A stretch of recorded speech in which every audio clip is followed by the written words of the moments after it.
추수감사절에 아버지가 내게 넌 결국 아무것도 못 될 거야 라고 말한 순간 모두가 침묵했다.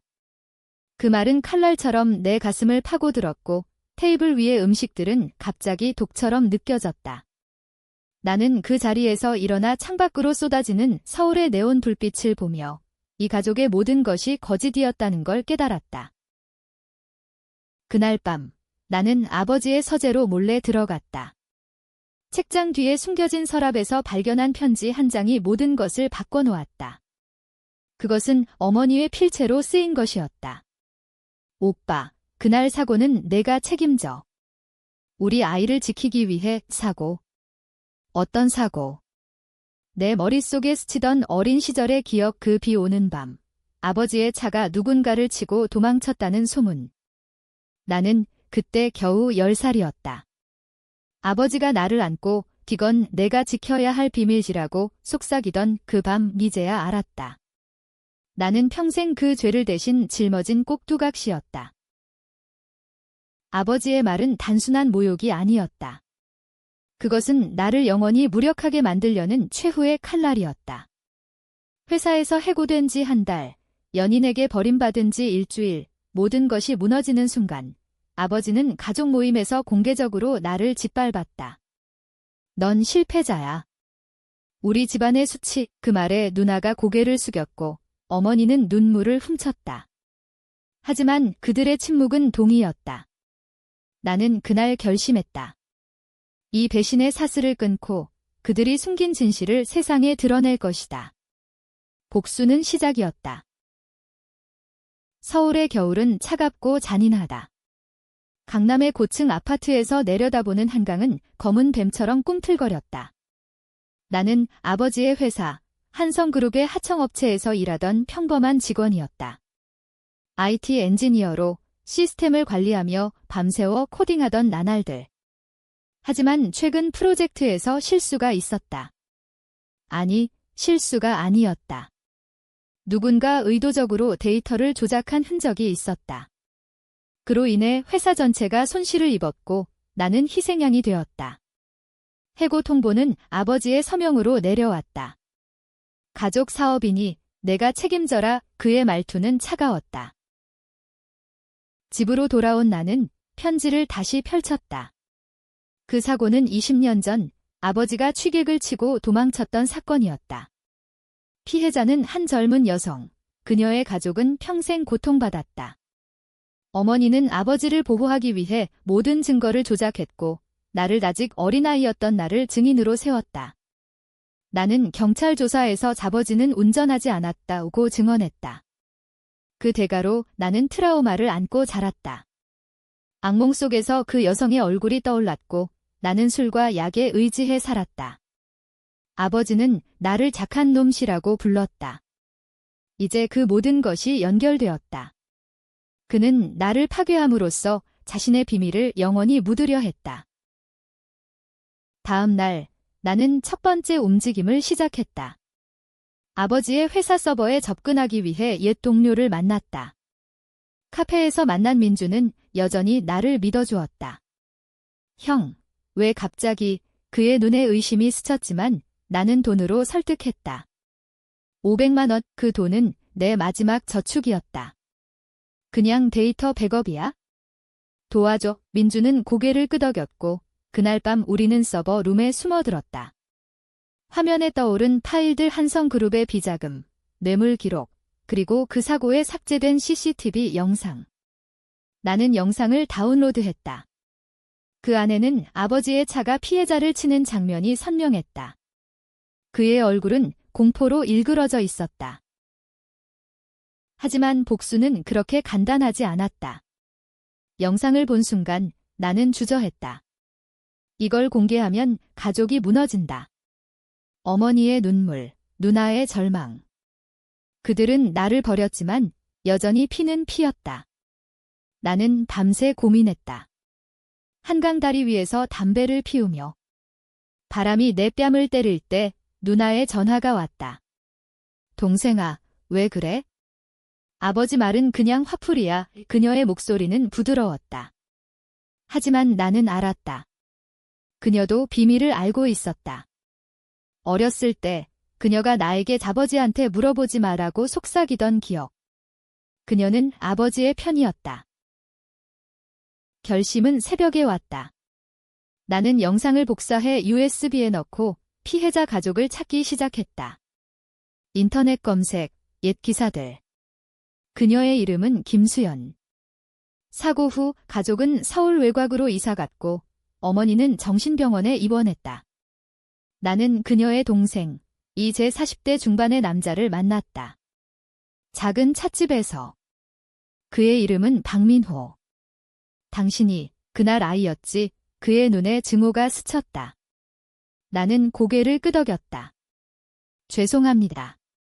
이제 진실을 밝히겠습니다. 그는 USB를 받아들고 떨리는 손으로 영상을 봤다.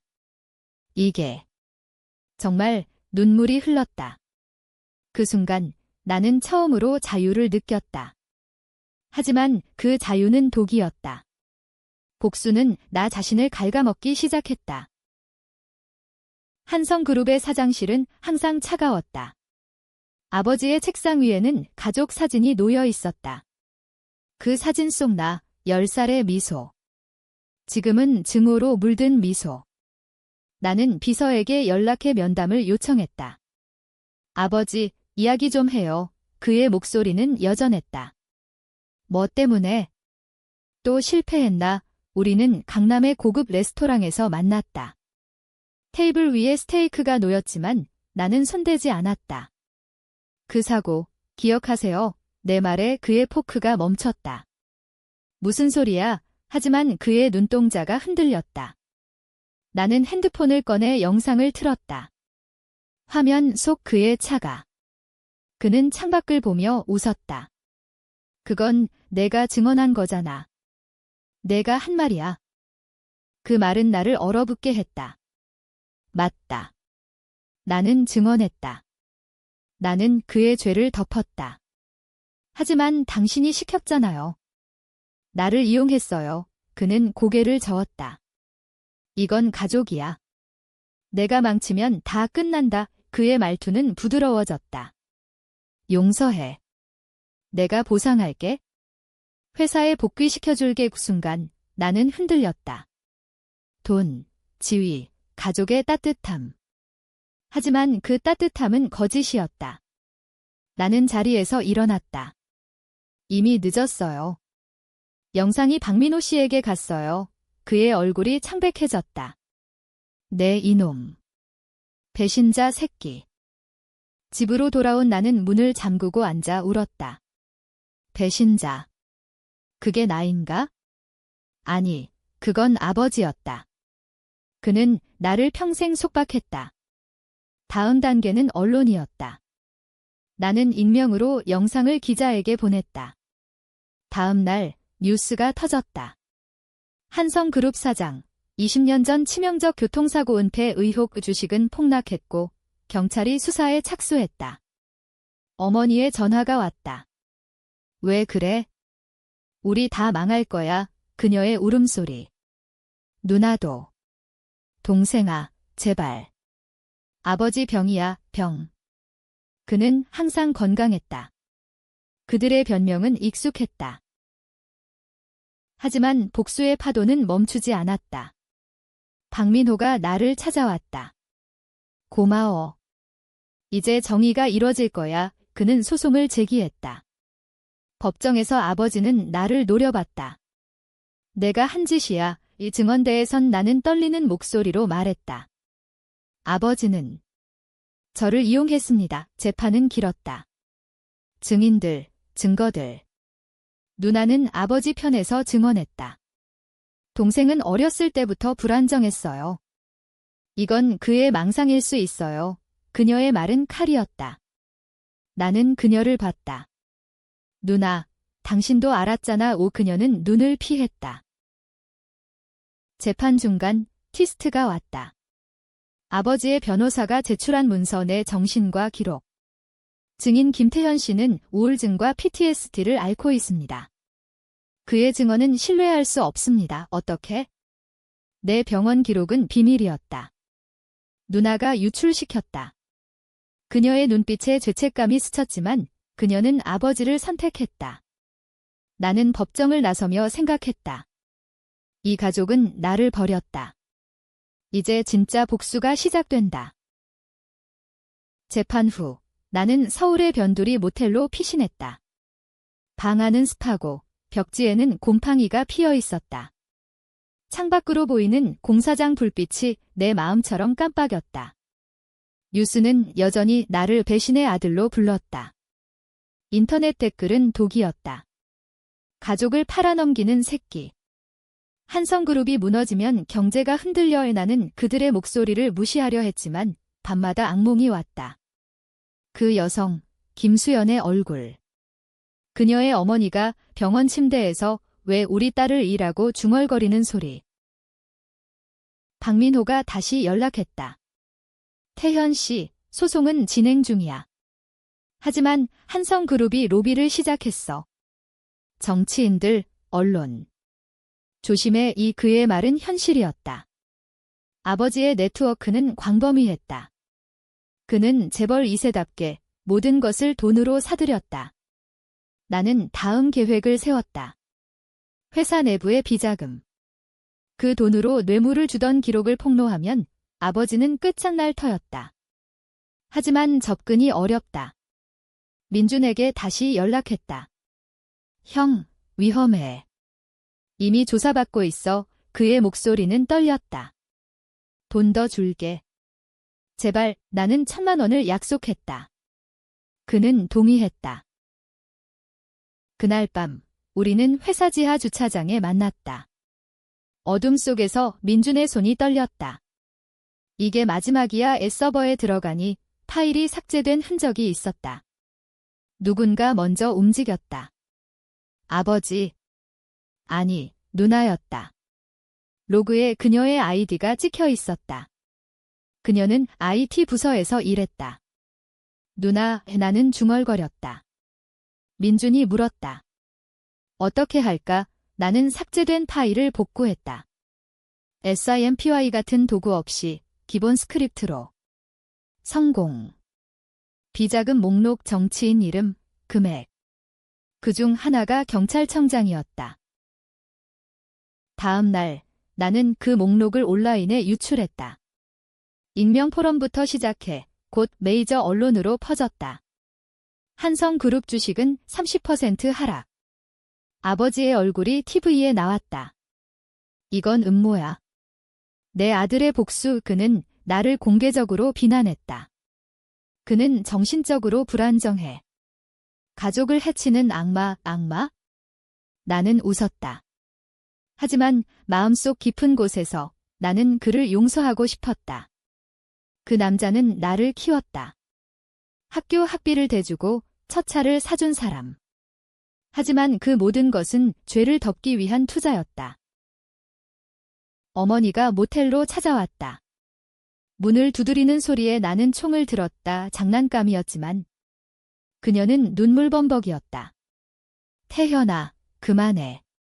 아버지가 자살할지도 몰라. 자살? 그는 그런 약한 사람이 아니었다. 엄마, 왜 나한테만 이 짐을 지웠어요? 그녀는 무릎 꿇었다.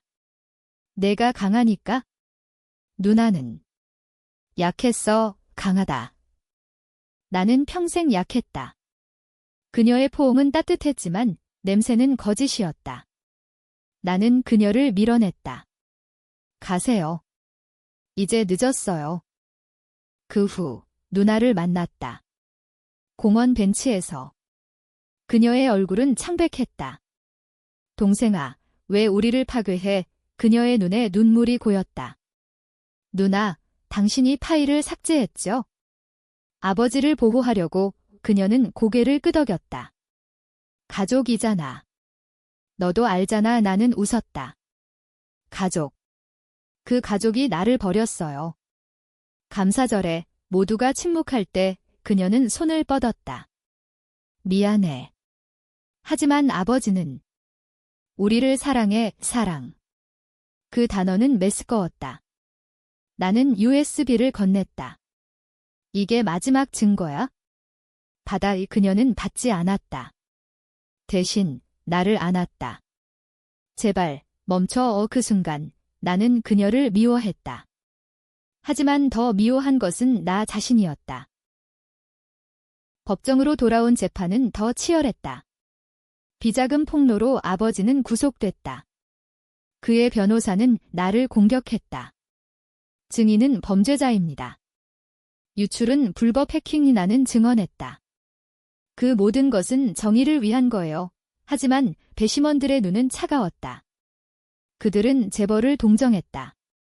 가족 갈등일 뿐 판결은 유죄, 하지만 집행유예. 아버지는 풀려났다. 나를 보며 속삭였다. 내가 이겼어. 하지만 잃은 건 너야? 자유를 얻은 아버지는 더 위험해졌다. 그의 눈빛은 늑대 같았다. 나는 추적을 느꼈다. 집으로 가는 길, 검은 세단이 나를 따라왔다. 나는 지하철로 도망쳤지만 역 출구에서 누군가 팔을 잡았다. 김태현 씨, 사설 탐정이었다. 당신 아버지 쪽에서 왔어요. 화해하세요, 화해. 웃기지도 않았다. 나는 그를 뿌리쳤다. 집에 도착해 문을 잠그니 전화가 울렸다. 박민호였다. 위험해. 한성그룹이 당신을 노려? 해외로 도망쳐. 나는 망설였다. 도망. 그건 패배였다. 대신 나는 마지막 카드를 꺼냈다. 어머니의 편지. 그 안에 숨겨진 또 다른 비밀, 아버지가 나를 태어나게 한 이유. 오빠, 그 여자를 치고 도망쳤지만 그녀는 임신 중이었어. 아이는. 내 책임, 김수연은 임신해 있었다. 그녀의 아이는 나. 불가능했다. 사고는 20년 전, 나는 28살. 아니, 계산이 맞지 않았다. 편지를 다시 봤다. 아이를 지키기 위해 갑자기 모든 것이 뒤집혔다. 나는 아버지의 친아들이 아니었다. 어머니의 불륜? 아니, 피해자의 아이. 혼란이 왔다. 나는 DNA 테스트를 의뢰했다. 병원에서 샘플을 채취하고 기다렸다. 그 사이 누나가 찾아왔다. 동생아, 아버지가 심장마비로 쓰러졌어. 병원으로 달려갔다. 복도에서 어머니가 울고 있었다. 아버지의 병실, 그는 의식 없이 누워 있었다. 나는 그의 손을 잡았다. 왜 나를? 그는 눈을 떴다. 태현아. 미안해. 그의 목소리는 약했다. 내가 내 아들이 아니야? 하지만 사랑했어. 사랑. 나는 소리쳤다. 거짓말. 당신은 나를 이용했어요. 그는 웃었다. 그래, 이용했지. 하지만 내가 강하니까. 수연의 아이를 지키려고. DNA 결과가 나왔다. 나는 그의 아들이 아니었다. 김수연의 동생, 박민호와 혈연이었다. 나는 그녀의 이복동생. 아버지는 나를 입양해 죄를 속였다. 트위스트였다. 복수는 내 혈육을 파괴하는 것이었다. 박민호를 만났다. 형, 아니, 삼촌, 그는 충격받았다. 이게 어떻게, 우리는 울었다. 하지만 정의는 변하지 않았다. 아버지는 회복됐다. 그는 나를 불렀다. 이제 알았지? 용서해. 나는 고개를 저었다. 아니요. 당신은 여전히 범죄자예요. 언론에 이 비밀을 폭로할까? 나는 주저했다. 가족 vs 정의. 누나는 말했다. 동생아, 이건 끝내. 우리 다시 시작해. 그녀의 눈은 진심이었다. 하지만 나는 알았다. 그녀는 아버지의 꼭두각시였다. 나는 결정했다. 소송을 계속. 하지만 이번에는 박민호와 함께. 소송 재개. 법정은 전쟁터였다. 새로운 증거 DNA 보고서. 아버지는 부정했다. 입양은 합법이야. 사고는 우발적하지만 배심원들은 흔들렸다. 피해자의 아이를 키운 공로를 인정해야 공로? 나는 소리쳤다. 그건 속죄가 아니에요. 그는 나를 무기로 썼어요. 변호사는 반격했다. 증인은 복수심에 사로잡혔습니다. 가족을 파괴한 악마. 그 단어가 나를 괴롭혔다. 밖에서는 시위가 일었다.